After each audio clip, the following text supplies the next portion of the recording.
Well, good morning, everyone. It's 7 a.m. Wednesday, May the 1st. I'm Anne-Marie Green, and we are going to begin with team coverage on the escalating protests at college campuses from New York to Los Angeles. Violent clashes erupted on UCLA's campus overnight between pro-Palestinian protesters and counter-demonstrators. Video shows the two groups fighting, throwing objects, even using pepper spray. And this is a live look at UCLA right now. CBS News Los Angeles reports at least one person was taken away by an ambulance. The extent of their injuries remains unclear. Our Carter Evans is following the latest in L.A. Carter, good morning. So we're at the front of the skirmish line right now. This is California Highway Patrol lined up. You can see there's a protester here refusing to move, but they've been moving this line forward. So we'll see what happens here.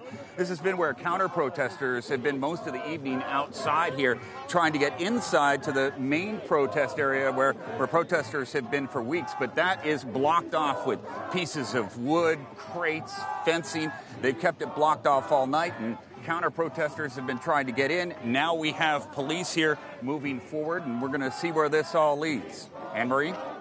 All right, Carter. Well, in New York City, police raided Columbia University and arrested dozens of pro-Palestinian demonstrators occupying the Hamilton Hall building.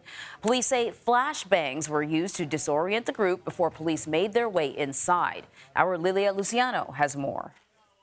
Good morning. Yesterday, before NYPD showed up here at Columbia, students received a shelter-in-place warning. Hours later, we witnessed how dozens of students, protesters, were taken into city and police buses, cuffed with zip ties, and taken away from two separate campuses. Here at Columbia University, then we walked over all the way to 139th to the City College, where a protest had been happening there.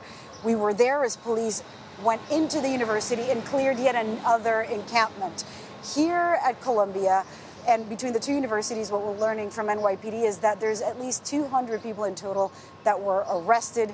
We were there as people were taken into the buses. And what was happening outside is protesters, faculty, and peers were all chanting in support of them.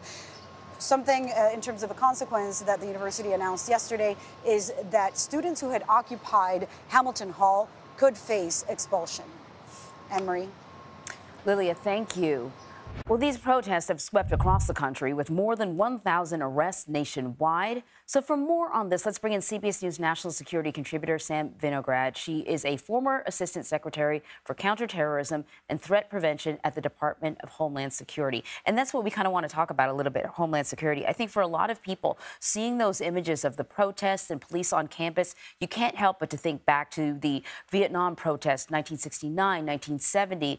In fact, when police went into Hamilton Hall, it was exactly 56 years to the day that they did something very similar to break up a protest. Can you talk a little bit more about the historical context and whether or not you see similarities or differences with the two events and the police response?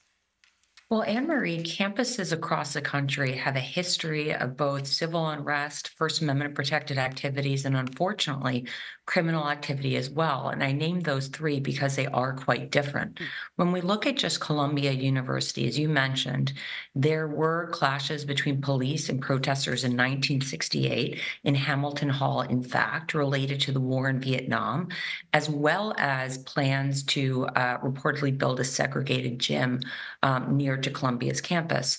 There were further protests several years later related to the war in Vietnam, and then decades later, protests at Columbia University related to South Africa and claims by the protesters that the university needed to divest from work with the South African government. And ultimately, some of those requests were successful.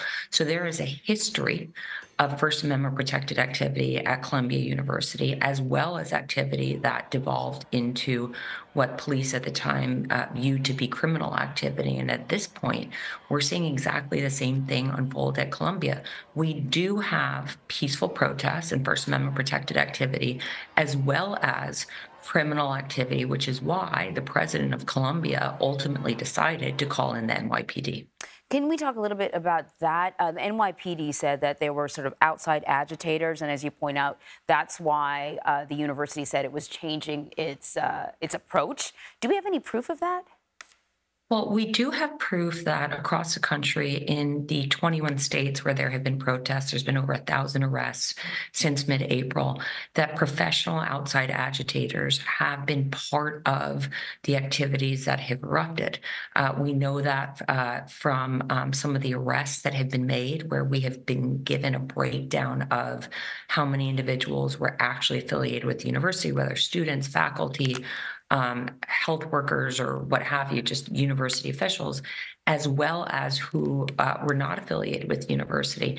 President Shafiq's letter to the NYPD did indicate that there were outside individuals that were trespassing on the university campus, as well as the fact that university personnel's safety was put at risk by virtue of the fact, for example, that a facilities official at Columbia University was threatened. So there were various triggers for President Shafiq calling the NYPD, and we should really consider her action to be a last resort. This is the least desirable outcome from the university's perspective, but a necessary one. We haven't heard much from the White House, but we do know that the National Security Council and the White House have been monitoring the situation. If we see, clashes like this erupting more and more across the country, could we see some sort of intervention on a national scale? Typically, intervention on a national scale is going to be a last resort. Having worked extensively on campus security, we typically try to empower and rely on the campus security officials as a first line of activity on their campuses. From there, state and local officials would be the next line of personnel that we would hope to see present themselves on campuses. Bringing in the National Guard or other federal authorities is typically a last resort, and relying on campus security officials and then ultimately state and local officials would be that multi-tiered response mechanism that would be put into place. That said, I would imagine that there is extensive planning underway such that if this activity does devolve further and does require additional support, whether it be from state authorities or ultimately from the feds, there's planning in place to support that. All right, Sam, thank you very much.